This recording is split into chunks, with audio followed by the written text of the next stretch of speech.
We urge the Attorney General, Minister for Justice and Elections and Anti-Corruption, and General Secretary for the FijiFirst Party to do the right thing and resign from at least 2 of the 3 positions that he holds. That is good governance, and will avoid the massive conflict of interests that arise. If the Honorable Ayaz Syed Qayyum cannot decide, we urge the Honorable Prime Minister to make the call. Otherwise, it will confirm what Fiji is seeing, that the Attorney General is in control, and a vote for Rangambainamarama at the 2022 elections is a vote for Ayaz Syed Qayyum by default.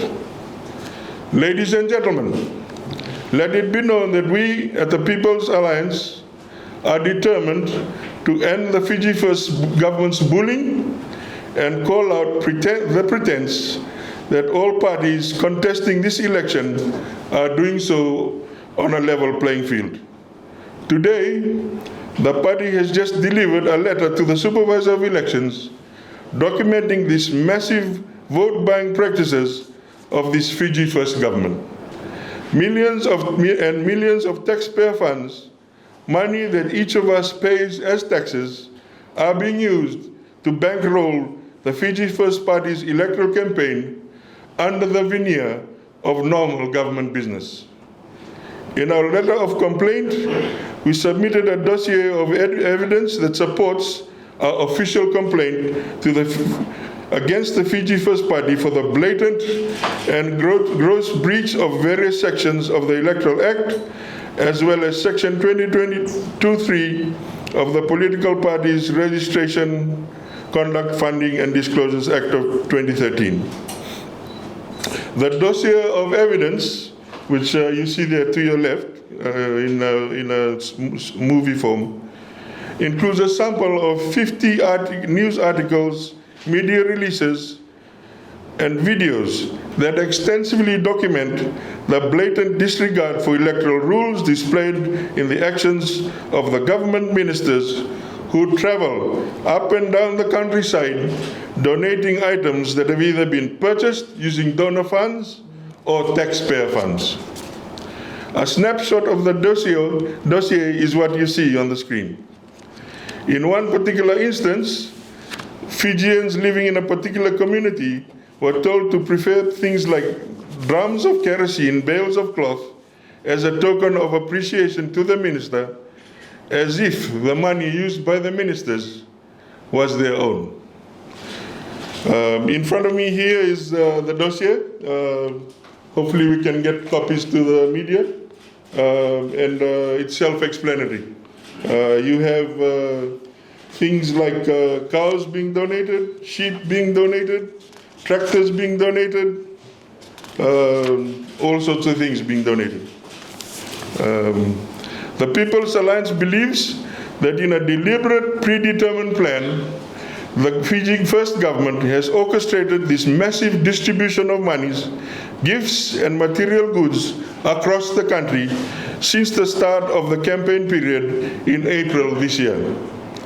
The plan, which we see executed on a daily basis, has included using FijiFirst Party officers and candidates and members, not excluding the party leader and the party general secretary. These are in clear violation of sections 113 of the prohibitions on use of state resources to campaign, section 114 on the prohibition of vote buying, section 116, subsection 1, clause A and B on campaign rules, section 140 on bribery, and section 141 on undue influence. If you also look at the handouts and freebies being handed out, they are deliberately targeted to key demographics in Fiji's voting. It's targeted at women, at the youth, and the rural communities. Ladies and gentlemen, the FijiFirst government cannot continue to hide behind the excuse of conducting ministerial duty because it chooses not to follow the convention of having a caretaker government, which if it did, would provide them the freedom to go out and campaign. This will be fair and achieve what Mr. Keyo normally loves to talk about, a level playing field. As soon as the campaign period was announced, the FijiFirst government should have called for a caretaker government. Conveniently, they did not, so they have used government funds to push their campaign. Handouts have been targeted, like I said, to the women, the farmers, the youth, and the rural community. So they cannot argue that the assistance was not politically motivated or motivated for political gain. It is now October, and we still do not know when the elections will take place. This sort of delay in election year will further jeopardize the integrity of the general election, because it is blatantly obvious that the MPs are using public funds to bankroll their re-election in this year's campaign, in this year's election. Is the FijiFirst government worried that voters are now seeing this government for what it is? And the word on the street is that they will be voted out in this election? Is that why the Minister for Everything continues to conduct conferences that targets the People's Alliance and other parties as well? Is the Minister suggesting that the real threat to an extension of their term is the People's Alliance government, People's Alliance? Ladies and gentlemen, we should not have political opportunists taking advantage of the public trust and abusing it for their own re-election.